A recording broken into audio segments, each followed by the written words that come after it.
तर विद्यार्थ्यांकडे स्पेशल आणि फ्रेश सुपर क्लासमध्ये आपले सर्वांचेच रोजच्यासारखेच मनापासून स्वागत आहे। आज आपण या सुपर क्लासमध्ये अतिशय महत्त्वाचे असणारे जनरल नॉलेज कव्हर करणार आहोत, जे की आपल्याला प्रत्येक भरतीसाठी अतिशय उपयुक्त आणि संभाव्य म्हटले तर हे चालेल ते पाहणार आहोत। आणि त्या कारणास्तव या सुपर क्लासला काय करायचं आहे विद्यार्थ्यांनो, सुरूपासून शेवटपर्यंत सर्वांनी नक्कीच पाहायचं आहे। अतिशय महत्त्वाचा हा सुपर क्लास होणार आहे त्या कारणास्तव। तसेच तुम्ही या जर चॅनलवर नवीन आला असाल तर काय करायचं आहे, लगेच सबस्क्राइब करून घ्यायचं आहे। जेव्हा तुम्ही चॅनलला सबस्क्राइब करसाल ना, तेव्हा काय होईल की पुढची जी सुपर क्लास आहे आपल्या चॅनलवर जेव्हा कधी अपलोड होईल त्याची नोटिफिकेशन अपलोड करता तुमच्या स्मार्टफोनवर तुमच्या मोबाईलवर तेव्हाच मिळेल जेव्हा तुम्ही सबस्क्राइब केलेलं असेल। एकदम फ्री असते, लगेच करून घ्यायचं आहे। सुपर क्लासला एक लाईक करून तुमच्यातर्फे आपल्या या चॅनलच्या या सुपर क्लासला थोडासा मोटिवेशन प्रोत्साहन दाखवायचं आहे। सुपर क्लासला सुरुवात करूया। सर्वात पहिला जो प्रश्न आहे तो कव्हर करूया। पाक्षिक दर किती दिवसाला प्रकाशित केले जात असते? वृत्तपत्राचा प्रकार आहे, जसे की दैनिक आहे, मासिक आहे, तर नियतकालिक आहे, तर तसेच पाक्षिक देखील आहे। तर कधी प्रकाशित होत असते? 5 दिवस, 7 दिवस, 10 किंवा 15। ऑप्शन क्रमांक 4 योग्य आहे। दर 15 दिवसाला पाक्षिक हे वृत्तपत्र विद्यार्थ्यांनो प्रकाशित केले जाते। तर घेऊया दुसरा प्रश्न।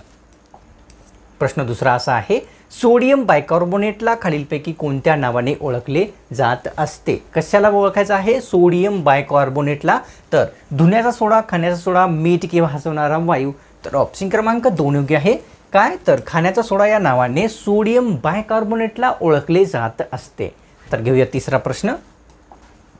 प्रश्न तिसरा की फळे व फुलांची उत्पादकता वाढवण्यासाठी त्यावर कोणत्या किरणाचा मारा केला जातो? कशाची वाढ करण्यासाठी आपल्याला लक्षात घ्यायचं आहे फळे आणि फुलांची वाढ? तर बीटा किरण, अल्फा किरण, गॅमा किंवा क्ष किरण। ऑप्शन क्रमांक 3 गॅमा किरणाचा जो मारा आहे फळे व फुलांची वाढ करण्यासाठी त्यावर केला जात असतो। प्रश्न चौथा करूया। या ठिकाणी महाराष्ट्रातील कोरड्या हवामानामध्ये कोणत्या प्रकारची वनस्पती जास्त असतात? कोरड्या हवामानामध्ये विचारलेलं आहे। ऑप्शनमध्ये तुळस, सदाहरित अरण्य, काटेरी वनस्पती। तर ऑप्शन क्रमांक 3 काटेरी वनस्पती सर्वात जास्त कोणत्या महाराष्ट्रातील कोरड्या हवामानामध्ये असताना आपल्या सर्वांना पाहावयास मिळतात किंवा दिसून येतात? तर करूया चौथा प्रश्न।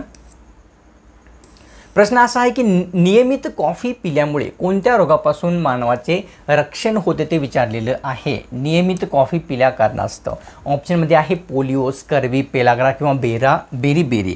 तर ऑप्शन क्रमांक 3 योग्य आहे। पेलाग्रा या रोगापासून मानवाचे रक्षण कशामुळे होते? तर नियमित कॉफी पिल्या कारणास्तव होते।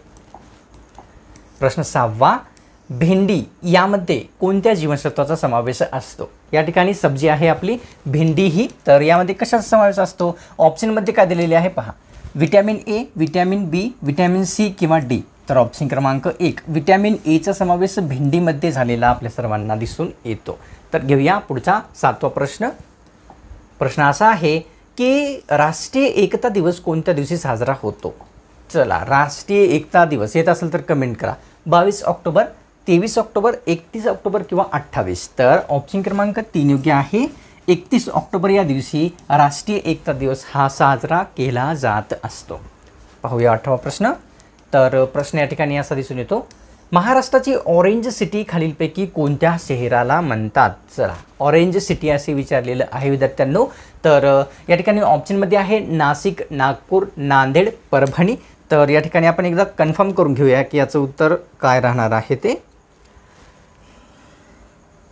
तर ऑप्शन क्रमांक 2 योग्य आहे। नागपूरला जे आहे महाराष्ट्राची काय ऑरेंज सिटी असे संबोधले जात असते। घेऊया पुढचा प्रश्न। प्रश्न 9व्या क्रमांकाचा, आर्य महिला समाजाची स्थापना कोणामार्फत करण्यात आलेली होती? महत्त्वाचा प्रश्न आहे, बऱ्याच वेळेस एक्झाममध्ये आलेला आहे। आर्य महिला समाजाची स्थापना पंडिता रमाबाई रानडे, एनी बेझंट किंवा सरोजिनी नायडू।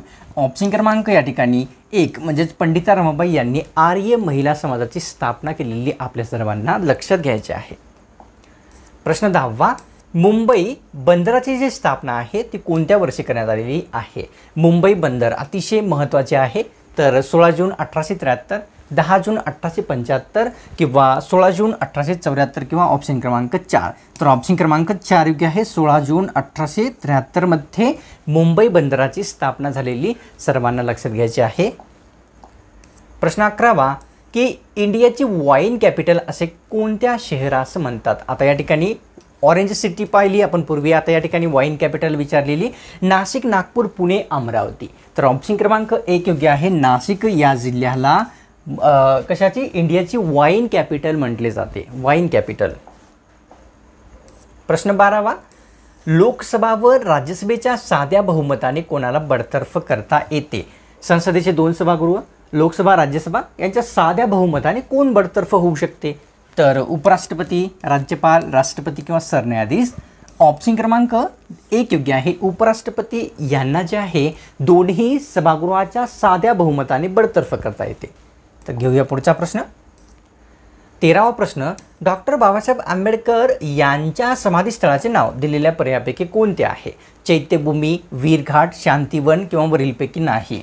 ऑप्शन क्रमांक या ठिकाणी 1 योग्य आहे. डॉक्टर बाबासाहेब आंबेडकर यांच्या समाधीस्थळाचे नाव चैत्यभूमी असलेले आपल्या सर्वांना लक्षात घ्यायचे आहे की आहे. करूया 14वा प्रश्न. गोल्डन बॉल हा जो पुरस्कार आहे खालीलपैकी कोणत्या खेळाशी संबंधित येतो? पुरस्काराचं नाव लक्षात घ्यायचं आहे. गोल्डन बॉल हा पुरस्कार आहे. फुटबॉल, क्रिकेट, कबड्डी, बुद्धिबळ. तर ऑप्शन क्रमांक 1 फुटबॉल खेळाशी गोल्डन बॉल हा जो पुरस्कार आहे तो संबंधित असलेल्या सर्वांना दिसून येतो. प्रश्न या ठिकाणी 15वा, भारतीय राज्यघटनेचा रक्षणकर्ता खालीलपैकी कोणत्या न्यायालयास म्हणतात? राज्यघटनेचा रक्षणकर्ता. ऑप्शनमध्ये उच्च न्यायालय, सर्वोच्च न्यायालय, पंतप्रधान किंवा राष्ट्रपती.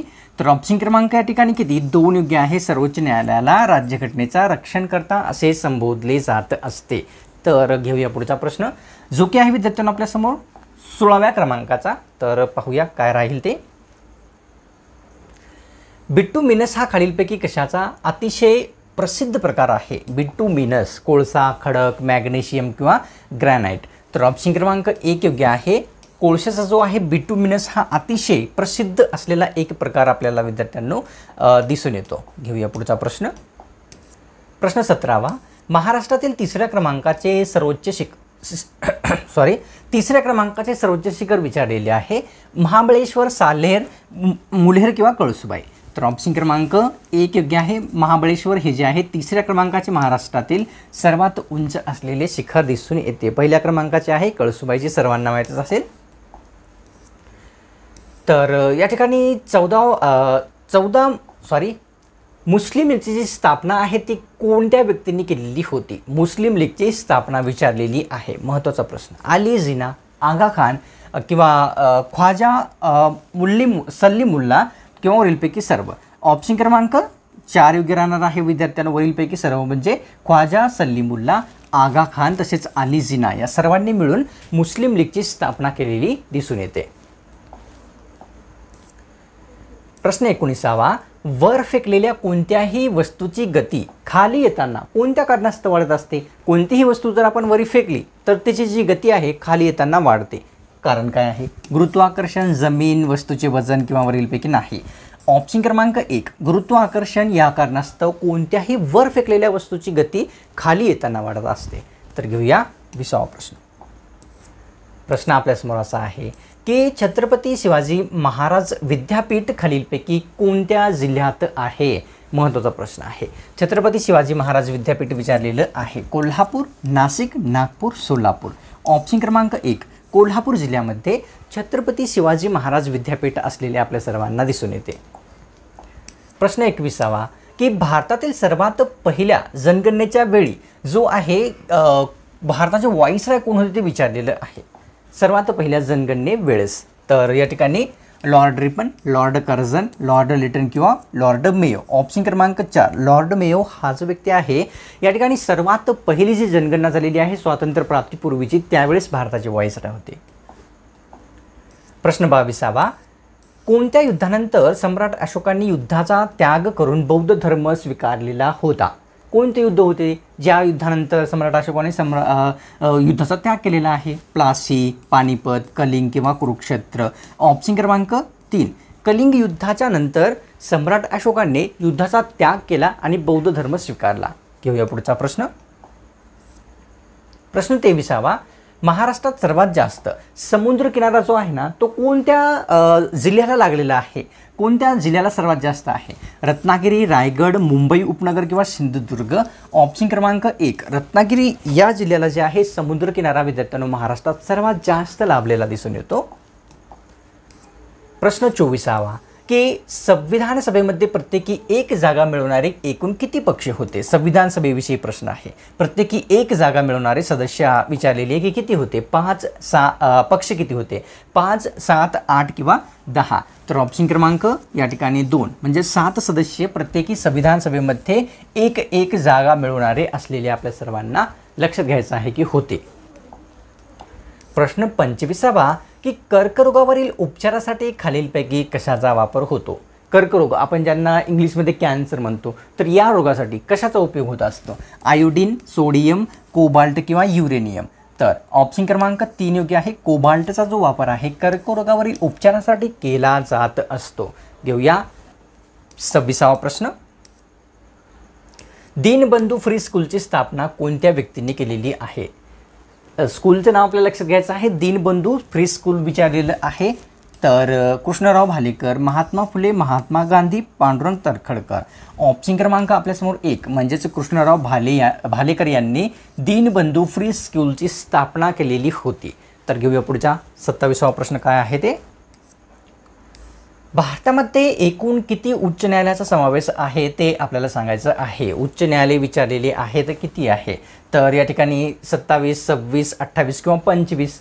तर ऑप्शन क्रमांक विद्यार्थ्यांनो या ठिकाणी 4 योग्य आहे. 25 उच्च न्यायालयाचा समावेश जो आहे आपल्या भारतामध्ये झालेला आपल्या सर्वांना लक्षात घ्यायचा आहे. प्रश्न 28वा असा आहे. WTOची स्थापना जी आहे ती आपल्याला विचारलेली आहे की कधी किंवा कोणत्या वर्षी झालेली आहे? 1 जानेवारी 1997, 1 जानेवारी 1992, 1 जानेवारी 1994 किंवा खालचा? तर ऑप्शन क्रमांक 4 1 जानेवारी 1995 या वर्षी या दिवशी WTOची स्थापना झालेली दिसून येते. प्रश्न 29वा की रानवाटा या प्रसिद्ध पुस्तकाचे लेखक खालीलपैकी कोण आहेत? विचारलेला प्रश्न आहे. रानवाटा पुस्तकाचे लेखक आपल्याला सांगायचे आहे. इरावती कर्वे, शांता शेळके, मारुती चित्तमपल्ली किंवा नरेंद्र दाभोळकर? ऑप्शन क्रमांक 4 मारुती चित्तमपल्ली यांनी रानवाटा पुस्तकाचे एक लेखक असलेले आपल्या सर्वांना दिसून येतात. तर घेऊया 30वा प्रश्न. या ठिकाणी भारतातील 2ऱ्या क्रमांकाचे सर्वात जास्त साक्षर असलेले राज्य विचारलेले आहे. 2ऱ्या क्रमांकाचे सर्वात जास्त कोणते आहे? महाराष्ट्र, केरळ, मिझोरम किंवा तेलंगणा? तर ऑप्शन क्रमांक या ठिकाणी 3 योग्य आहे. मिझोरम हे राज्य या ठिकाणी भारतातील 2ऱ्या क्रमांकाचे सर्वात जास्त साक्षर असलेले आपल्याला राज्य असलेले दिसून येते 2011च्या जनगणनेनुसार. तर आता या ठिकाणी काय करायचं आहे विद्यार्थ्यांनो, चॅनलला तुम्ही सबस्क्राईब जर नसेल केलेली ना तर लगेच करून घ्यायचं आहे. एकदम फ्री असते. सबस्क्राईब करणं गरजेचे कशामुळे आहे की आजचा जसा सुपर क्लास आला ना यापेक्षाही जास्त महत्त्वाचा सुपर क्लास तुम्हाला तेव्हाच मिळेल जेव्हा तुम्ही चॅनलला सबस्क्राईब कराल. एकदम फ्री असते. लगेच करून घ्या. तसेच या सुपर क्लासला थोडा एक लाईक करायचा आहे. वेळ काढून 1 सेकंद देऊन तुमच्यातर्फे थोडासा प्रोत्साहन आपल्या सुपर क्लासला दाखवायचा आहे. तर लगेच करून घ्या. तर भेटूया एका स्पेशल आणि फ्रेश सुपर क्लासमध्ये.